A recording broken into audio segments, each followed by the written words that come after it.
তো বন্ধুরা, জানার কথা টিভি থেকে আমি আছি আপনাদের সাথে। আমার নাম আব্দুর রাহিম। ইনশাল্লাহ নাস্তিকদের বিরুদ্ধে আমি সবসময় লড়ে থাকবো, তাই আমাকে অবশ্যই উৎসাহিত করবেন আর ভিডিওটা দেখবেন। অবশ্যই লাইক কমেন্ট শেয়ার করে দিবেন। নাস্তিকদের ঠাঁই বাংলাদেশে নাই ইনশাল্লাহ। চলুন আগে ভিডিওটা দেখে আসি। আসসালামু আলাইকুম রহমতুল্লাহি ওয়া বারাকাতুহু। আমার কি বলা উচিত আমি জানি না, তো আমি কি বলবো? আচ্ছা প্রিয় দর্শক, আপনার নামটা একটু? সুনেত্রা। সুনেত্রা, হ্যাঁ। ওকে, সুনেত্রা হিন্দু ধর্মের একটি মেয়ে। আমি ফেসবুকে দেখেছি উনি পোস্ট দিয়েছেন, আমাকে পার্সোনালিও জানিয়েছেন উনি হিন্দু থেকে ইসলাম ধর্ম গ্রহণ করতে চান।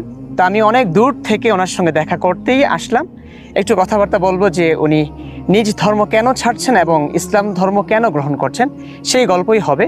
তো সুনেত্রা, আপনাকে অসংখ্য ধন্যবাদ আমার সঙ্গে ভিডিও করতে আপনি রাজি হয়েছেন। আমি আপনার কাছ থেকে শুনতে চাইবো আপনার গল্পটা, যে আপনি আপনার ধর্ম কেন ছাড়তে চাচ্ছেন এবং ইসলাম ধর্ম কেন গ্রহণ করতে চাচ্ছেন। হিন্দু ধর্মে অনেক বিষয়ের সাথে আমি একমত না, অনেক কিছুই আমার অসঙ্গতিপূর্ণ মনে হয়, এই জন্য হিন্দু ধর্ম ছেড়ে দিতে চাচ্ছি। ইসলাম ধর্ম ঠিক আছে? মানে আমি যতটুকু জানি ঠিক আছে। আচ্ছা আচ্ছা, আমি যদি আপনাকে প্রশ্ন করি যে আপনি আপনার ধর্মের তিনটা খারাপ দিক বলুন, যেগুলো আপনার কাছে খারাপ লেগেছে, যেগুলো আপনার কাছে অপছন্দনীয়, যে কারণে আপনি ধর্মটাকে মানতে পারছেন না, তিনটা। এর এক নাম্বার কারণ হচ্ছে হিন্দুদের বর্ণপ্রথা।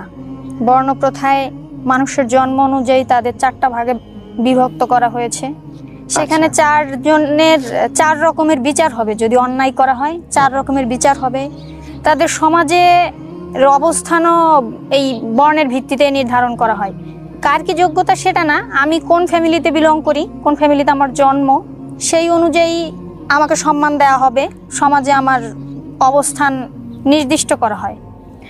আর একটা হচ্ছে যে হিন্দু ধর্মের বেদে বলা হয়েছে যে মেয়েদের কখনো স্বাধীন হতে দেওয়া উচিত নয়, ছোটবেলায় বাবা মার নিয়ন্ত্রণে থাকবে, যখন সে যুবতী হয়ে যাবে তখন স্বামীর ঘরে, আর যখন সে বৃদ্ধা হয়ে যাবে তার ছেলে মেয়ে তাকে দেখাশোনা করবে।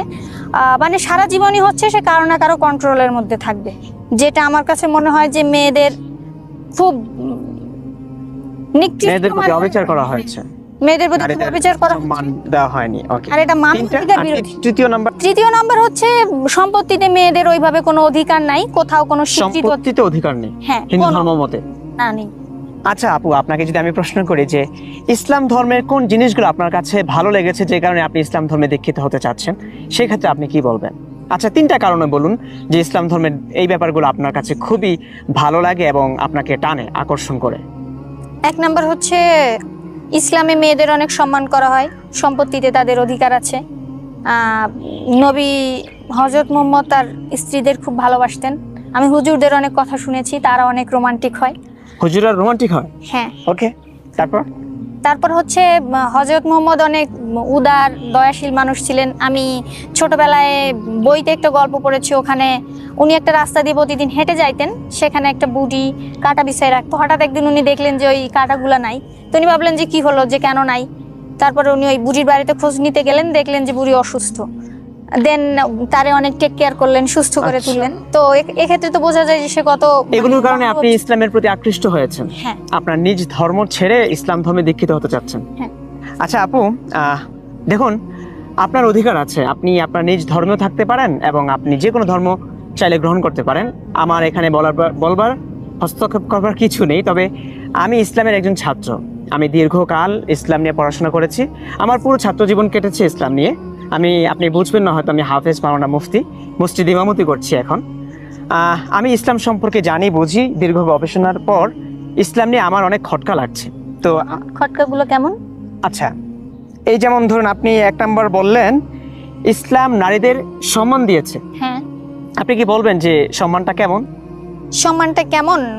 এই যে হুজুররা যেমন হচ্ছে ওয়াজে বিভিন্ন ভাবে বলে না, তারপরে হচ্ছে মেয়েদের তারা উত্তরাধিকার সূত্রে মানে সম্পত্তির ভাগ দেয়, মানে বাবা মা আর একজন বৈধ। আচ্ছা, উত্তরাধিকার আছে। হ্যাঁ। আচ্ছা, আপনি কি জানেন ইসলাম নারীদেরকে কি দিয়েছে? উত্তরাধিকার বলতে তাদের উত্তরাধিকার বিধান কি আপনি জানেন? কতটুকু পায় সেটা জানেন?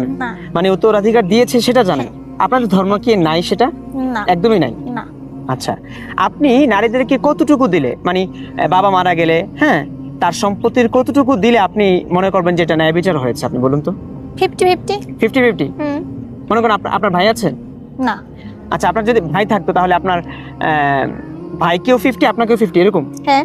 এটা হলে আপনার কাছে ন্যায় বিচার বলে মনে হতো? আচ্ছা, আপনি কি জানেন যে ইসলাম ধর্মে একজন নারীকে পুরুষের অর্ধেক দিয়েছে তাহলে তো পৈতৃক ঠিক করেনি। সম্পত্তির? হ্যাঁ, ঠিক করেনি। ঠিক করেনি? না। ইসলামে ভাই বোনের সম্পত্তি 50-50 না হওয়ার মূল কারণ হলো এখানে সম্পদ নয়, দায়িত্বকে মূল ধরা হয়। ভাইকে পুরো পরিবারের খরচ চালানোর দায়িত্ব দেওয়া হয়েছে, আর বোনের ওপর কোনো আর্থিক দায়িত্ব নেই। তাই ভাই বেশি পায় কারণ তাকে বেশি বহন করতে হয়, আর বোন যা পায় সবই তার নিজের। এটি বৈষম্য নয়, দায়িত্ব অনুযায়ী ন্যায্য বন্টন।